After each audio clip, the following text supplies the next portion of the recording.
The day that 5-year-old Axel decided to bring his plastic blue guitar to church, he also decided he belonged in the church praise team. And so when he arrived at church, he stood in his seat for a minute, and then he slowly wandered his way through the sanctuary, wove in and out of the praise team, found a great place to stand between the drummer and one of the guitarists, and he just began to play his blue plastic guitar. While those in the pews and in the chairs noticed Axel's movements, they might have smiled to themselves, but nobody made a fuss. Nobody took a picture, and certainly nobody went forward and pulled Axel back to his chair. Axel knows that his gifts are valued and that he belongs to God's family, his church. On the Sunday before Emily, aged 55, was going to leave for a mission trip, she spoke to the congregation first that morning about her plans. And as is the practice in that congregation, after Emily spoke, the pastor invited anyone who wished to do so, anyone who knew Emily or who just wished to express their support, to come forward and gather around her for prayer, to lay their hands on her, to hold hands with each other, and to signal by raising your hand as the microphone was passed around if you'd like to say a word of prayer. Well, the first hand that went up belonged to another Emily, age 8. God, I want to thank you for my friend Emily, she prayed. So many people have been blessed by spending time with her, including me. And I know she'll be a blessing to the people where she's going. Please bring her back safely. There are 4 decades between each of those Emilys. Each has spent time with and nurtured the faith of the other. Both know they belong to God. And both know they belong to God's family, their church. So a couple years ago, as the Lord's Supper setup team at my church was walking down the hall towards the church kitchen on Sunday morning to begin to prepare the bread and the juice for communion, they noticed 2 school-age sisters just sitting out in the hallway. Their parents had recently divorced, their mom didn't come to church anymore, and their dad was practicing with the worship team, getting ready for worship. Now, as they passed by, they could have simply looked at the girls and said, "Hi, girls," and kept going. But instead they said, "Would you like to help?" And that's why 30 minutes later, when I walked into the kitchen, I saw a 6-year-old girl standing on a chair, deep in concentration with this little squirty bottle, carefully squirting juice into every communion cup. And her sister stood by on another chair, and she carefully arranged pieces of bread in the communion basket as the senior members of that team talked to them about their week and their life, and talked to them about what they were doing, and whispered words of encouragement to them. Those young sisters know they belong to God, to God's family, their church, and so do the older adults who included them that day. The look on the girls' faces later as they participated in the Lord's Supper, and as I watched them watch the people use the bread that they had helped to prepare and drink the juice that they had helped to prepare, was priceless. So intergenerational programs and curriculum are important. And programs, when programs are done well, they can be the vehicles through which relationships are formed, right? In Sunday school, each week, I form an intergenerational relationship with the group of 4-year-olds in my class. Being in an intergenerational church doesn't have to mean adding a new program. In some contexts, it may. It also doesn't mean you have to put an end to age-graded or gender-specific ministries. That's going to look as different as each church that's represented here. There's different ways to do things. Intergenerational isn't something we do. I think it's who we're called to be. Being an intergenerational church is about being God's family in a way that values and equips and includes all ages. I think at the heart, it's about belonging. And God planned it that way. As Tori said, if you lived in Old Testament Israel, you knew what it meant to belong to God's family. I love the way Daphne Kirk describes it. She says, when God set his people Israel in order, God placed each individual within a family, each family within a tribe, each tribe within a nation.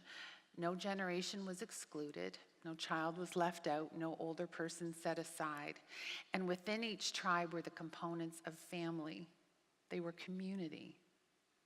And if you contrast that with our North American culture, in which a Boston Globe reporter named Leon Nafek once said, we sort ourselves out by how old we are.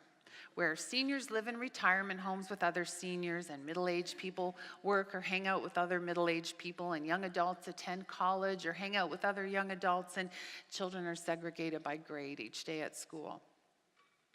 Which gives us a great opportunity, right? Because our churches are the communities where God's family gathers and with whom we get to grow in faith. They're one of the few remaining places where people of all ages have that opportunity to learn and grow and serve and worship together. So intergenerational ministry is about belonging. And as Brad Griffin points out, it's also about becoming. Like Tori said, it requires intentionality. Just as it's possible for a family or roommates to live in the same dwelling, share the same space, but never actually engage in meaningful ways with each other, it's totally possible for a multi-generational church to learn, serve, and worship together without ever developing meaningful relationships with each other.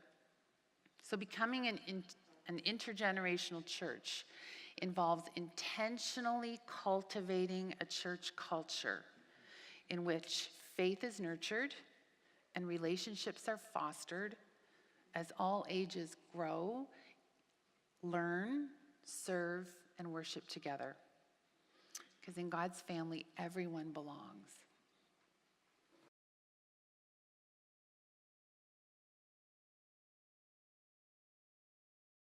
Living as an intentionally intergenerational church is about living out of this culture of belonging. Culture shift, in whatever that looks like in your context, takes time, right? And it takes buy-in from the stakeholders. So I just want to share 3 ways that might help you do some of these things well. The first thing to do is to look for ways to integrate intergenerationality in what you're already doing. So in the 1970s, televised professional hockey games, we've mentioned I'm Canadian, right? Apply this to basketball, baseball. In the 1970s, professional hockey games were played in arenas that looked a lot like the one on the one plain image there. The boards were white, the ice was white, the rafters were white, nothing much was happening visually. And people would watch the game, and then they would watch commercials. Let's call them separate, siloed events. But today, brand names and logos and marketing messages cover every inch of available space on the ice and on the walls and on the players. And you find the same marketing strategy in other professional sports as well. It's called integrated advertising. And according to MediaRadar.com, this is a highly effective way to market. It occurs when marketers look at the times when people are already engaged or already gathered, and they ask, how can we integrate our messaging into what's already happening? So as you think about your church context, and you ponder ways to be more intentional about being an intergenerational family of God, look at the times where people are already engaged and ask, well, how could we integrate opportunities to grow in faith and build relationships into what's already happening, into the times when people are already present? So take the church nursery for an example. My colleague, Reverend Leslie Van Milligan, describes the church nursery as an incubator for intergenerational ministry, because it's one of the places where intergenerational relationships are formed every Sunday. Think about it, right? You've got a 2-year-old who's cared for by a 15-year-old and a 50-year-old. That's intergenerational. So when you think about your own church nursery, think about, How might we build on that opportunity to help those relationships flourish? It's a simple thing, right? Well, here's how Leslie did it. As a parish pastor, she was hearing from a lot of the adults in her church that, it's those teen helpers that are way more work to care for than those little ones sometimes. So Leslie decided to offer a better babysitting course at her church. And it was offered to the young teens who joined the ministry team. And the point of it was, in addition to helping them figure out some childcare things, to show them what they were doing was ministry. Leslie said she could just see the posture of the young teens change as they realized, like I'm part of a team. I'm doing this ministry. This isn't just about getting out of church. This is ministry, because I'm part of God's family. Well, after the course, she saw the results of that in, first of all, the way those teens interacted with the children. I mean, they were doing ministry with these little ones. And it also filtered to how they interacted with the older adults with whom they were sharing this ministry. And of course, then those relationships that were formed in the nursery just flowed out into the hallways, right? When they saw those little ones, or when they saw the adults with whom they were working, and vice versa, there was conversations, and there was this brightening of the eyes, when they saw each other. So start where you are. That's number one. Look for ways to integrate intergenerationality into what you're already doing. We tend to try and add something on, but there are these little seeds that are already happening in your church. The second thing is, it's also important to help people understand the why behind doing things more intentional. So share the why with them. Now, of course, one way you can do that is by sharing research, and there's tons of research out there, folks, on why intergenerational relationships are so important. And you can search online, you can buy any book written by John Roberto, go to the Fuller Institute, the CRCNA's Intergenerational Church Toolkit, books by Holly Catterton-Allen, and much more. But that's the data part. Another important part of the why is this. This is what we, the church, promise to do at baptism. Annette Ediger, minister of faith formation at the Church of the Servant in Grand Rapids, Michigan, puts it like this. At every baptism, she says, we vow to love, pray for, instruct, encourage, and sustain another member of our church family. But it takes more than just worshiping together to complete this checklist of baptismal vows. Annette says, fulfilling these vows requires relationships. Fulfilling these vows requires us to put ourselves in a position where we can know and we can be known by the children and youth of our church. So at a church in Edmonton, Alberta, sharing that baptismal why looked like this. The church had great attendance Sunday morning, worship services, lots of people. But it was a commuter church, so getting people back midweek was near impossible. It just wasn't happening anymore. So the leadership team at that church decided to experiment. They decided that as a way to work towards intentionally building relationships and to provide opportunities to tell faith stories with each other, 10 Sundays over the next year, they were going to, instead of that traditional worship hour at their church, they were going to host an intergenerational event, and worship would become part of that. It's just going to be something they would try for a year. But before implementing the change, the pastor sat down with some of the older members of the church who understandably were struggling with this new way of doing things. The pastor sat and he listened to every one of their concerns, and he addressed them the best he could.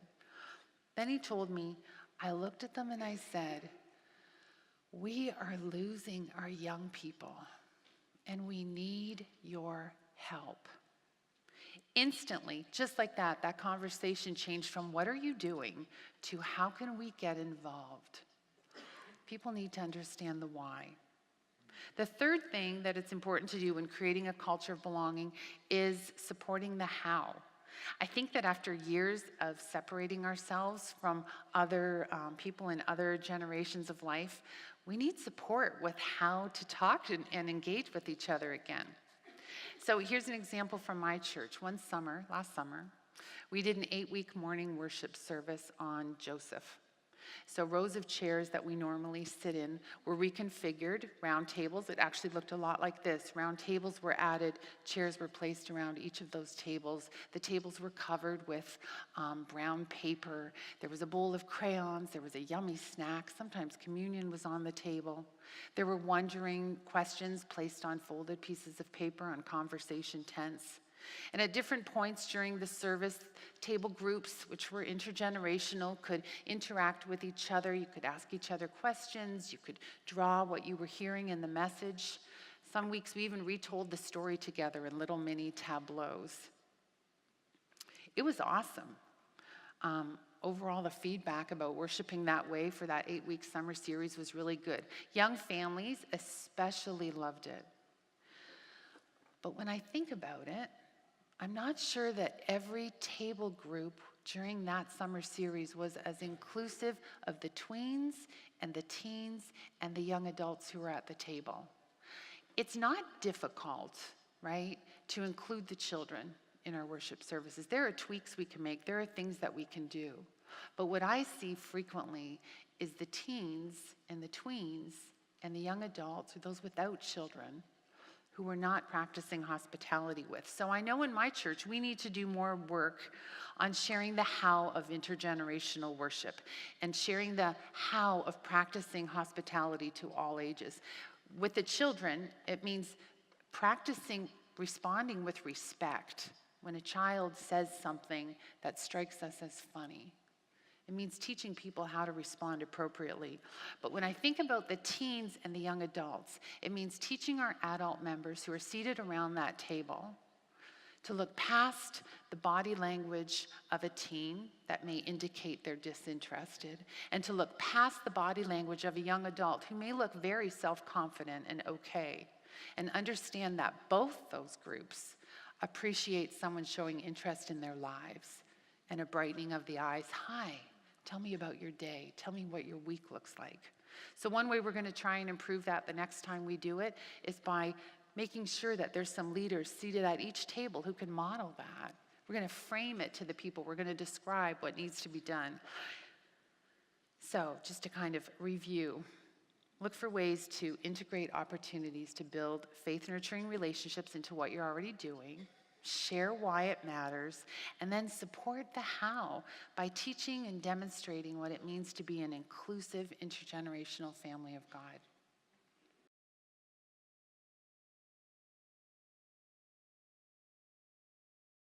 So last summer, a colleague of mine shared with me a bulletin he'd kept after attending worship at Pullman Christian Reformed Church in Chicago. The bulletin cover was illustrated by a church member, 7-year-old Amos Mose, and it featured Amos's favorite Bible passage, which was, of course, from the book of Amos. My friend said, apparently this is just something they do at this church. They have kids do the bulletin covers. I love the idea, so I contacted the church and I spoke to Kathy Dykstra, their church administrator, and I asked her to tell me more. And she said, you know, at Pullman Church, we want kids to see themselves as an important and contributing member of our church family. So inviting them to illustrate bulletin covers, and well, that's just one of the ways that we're going about involving our kids. Kathy told me they started by inviting their kids to participate that way during the summer of 2017 when their pastor was doing a sermon series on the Sermon on the Mount. At that time, they asked families with kids between the ages of 6 and 12 if they'd like to participate. They offered them a few guidelines for the illustrations and some suggested texts. The church leaders found that parents loved working with their kids to represent the passage, and that the kids were thrilled, of course, to see their art being used during worship. And then my heart melted because Kathy told me that a senior member of their congregation took the time each Sunday to seek out each artist, to compliment them, and ask them to autograph their bulletin cover. So think about the imprint on that child's heart, right? The following summer, the young illustrators were invited to draw a picture representing their favorite Bible verse or Bible story. And when possible, the ministry leaders would match the cover with the theme of the service. Sometimes those matches were done intentionally. On the Sunday, it was Disability Awareness Sunday. The cover art was created by Sarah and Nasha, the granddaughters of Pullman's Disability Concerns Coordinator. And on the Sunday that Aaliyah's grandfather came to preach, Aaliyah illustrated the bulletin cover to go along with his sermon theme. Other weeks, they would just let the kids' art speak for themselves. I think Pullman's idea is simply profound. And what I love about it are the faith-forming ripple effects it's having in their community. So think about it, this one little idea. Children are encouraged to use their gifts. Adults are reminded of the gifts kids bring. Children see their gift to God being used by God's people. Children understand they are equal participants in worship. Children are growing in faith as they reflect on and think deeply about God's story and then interpret it in their art. Families are growing in faith through the conversations between parents and sometimes grandparents and caregivers and the child as the passage is read and the art is drawn. And, as we see by the senior member who took the time to seek out each child, children are nurturing the faith of all ages as their art leads people to think about the passage in a theme or a fresh way. I just have to add something. I wrote about this, and I let the church know that I had written a little blog about this and that people were seeing it. And Kathy messaged me back the next day, and she said, I read your email to the church on Sunday, thanking me again for the story. And everyone jumped up and gave the kids a standing ovation, which again, I think speaks so much to the love that's there for these kids in that church. So living as an intentionally intergenerational church, that doesn't have to require monumental change. Lasting change is often incremental. Sometimes it's taking those small steps and repeating them over time. And of course, those small steps are going to look different in every church because every church has its own culture and context. And levels of interest and involvement, well, those are going to vary from church to church too. But folks, there are so many small step experiments you can try when you start thinking about it. From forming intergenerational small groups, and just an aside there, I've been part of an intergenerational small group, and I had to do research on intergenerational small groups. And as a thinking people, we get kind of tied up in knots about intergenerational small groups. What are we going to study? How's it going to mean anything with the adults and the 5-year-olds? What do you use? But I'll tell you what I heard time and time again when I would talk to someone who'd been part of an intergenerational small group was this. You know, I kind of feel silly. We don't really study anything. We gather, we have a potluck, or we eat snacks, we pray, we read scripture, and we just talk about each other's lives. But it's been the most faith-nurturing time in the last 20 years, and I wouldn't change it for anything. I heard that over and over again. So forming intergenerational small groups. From another idea to providing opportunities for different generations to engage in service together. From weaving faith storytelling into the life of your church, and there's a faith storytelling toolkit for that if you search online, to encouraging and forming intergenerational praise teams or intergenerational worship planning teams, and then saying, you might want to build into your practice time 15 minutes to share each other's highs and lows and to pray for each other. From after worship potlucks where there's little conversation tents on the table, to simply starting a running or walking club for all ages. A helpful way to take a step is by asking, how might we be more intentional about providing opportunities to interact with each other in ways that nurture faith and build relationships? How might we do that? Sometimes that looks like a bulletin cover. Imagine what it could look like in your church.